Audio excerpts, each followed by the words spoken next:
Hello, welcome to Fun with Monu-Cad. This is a quick video on how to do a very basic layout.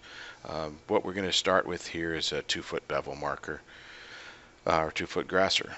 So first thing we can do is go to Wizards and click Die Maker. This is probably the simplest way to make a tablet or base marker that you're looking for. We can set our height in here for 12, our width for 24, and click OK. Now there's a couple of ways that we can put our V-lines on here. First of all, we can use LISA and snap a parallel line, and we set our distance here to 2 inches, and we can draw our lines LISA and continue around.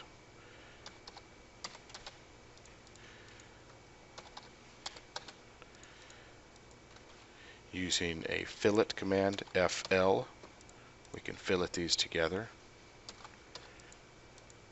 If your fillet puts a round here instead of a nice sharp 90-degree line, you can use the RF command here and change your radius to 0 so that it makes a straight line. You can also use an RM, which is the trim command, to trim this line to this one, or you can use an extend this line to this one, XT. So that's a couple of quick ways to draw your V-line. An easier, faster method would be to use the SE command, SE, and in this case we can choose a window and select all the lines that we want, and use the inline command. Set our distance here for 2 inches. Click Update, and it'll show us our box. Click OK. We can then use SE command again. We could use window again here. In this case I'll use object, and we can select each line that we want, or we can hold our shift key down and it will select all the lines that are touching. Use inline again, change our width here, our offset value, to a single V line. Click Update again. I'm going to do SE. I'm going to choose object, hold my shift button down and select right in here. That chooses my inside V-line, and inline again, and I can make a double V-line using this same method over and over. So here we have a marker and our V-line. Next, what I would do is measure our distance. Let me just a second. Measure our distance from nearest line here. Turn my ortho on to nearest line here, and we see we get 7.168. If we're going to use 3 lines of text,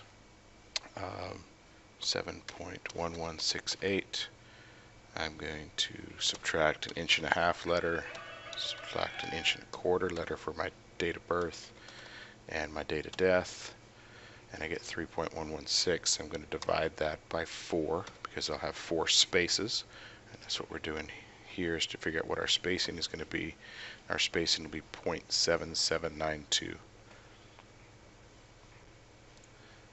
So 0.7792 is going to be our space. I'm going to draw a line from the middle of this line here, snap mid, and I'm going to select, and I'm going to draw a line 0.7792 tall.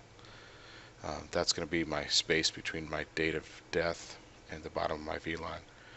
I'm going to click up here, add lettering, and I'm going to put John Henry, January 1, 1900, and December 31, 2000. I'm going to choose my first line here. Actually, I'm going to hit Shift. I'm going to select all 3 lines of text, and I'm going to change this to press modified Roman, and I'm going to change my space to 1.5 inches. Then I'm going to choose my date of birth, my date of death. Holding shift I can select both. Change these to 1.25 inches. And then I'm going to select all these again and change my space here to 0.7922, because that's the space that we want to use below each line of text. Click OK. You can see our red dot here. I'm going to right click and move, and I'm going to bring it down here near my line that I drew earlier and do nearest point, and I'm going to put it right there. Now we have 0.792 space between all of our lettering, and we've got our marker and our V-lines. From here, if we wanted to do some more work, what we could do is we could fill this using an auto fill.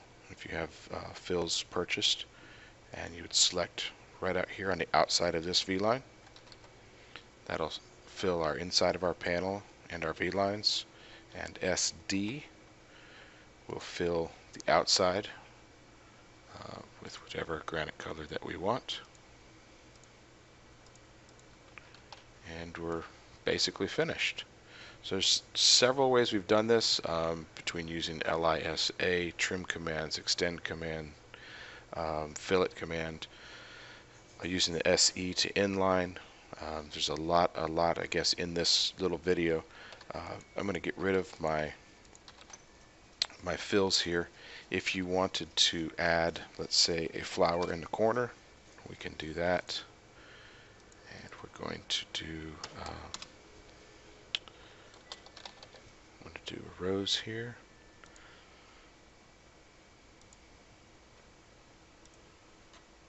Find something small. Let's just choose something like this we can put in the corner. So that's a component place. CP pulls up our components. We can place our component wherever we want. I'm going to place it in this corner about here. I'm using fills. If you're not using fills, you'll get something like this. You can then use a window weld WW command. Select your component. Select the outside of your component.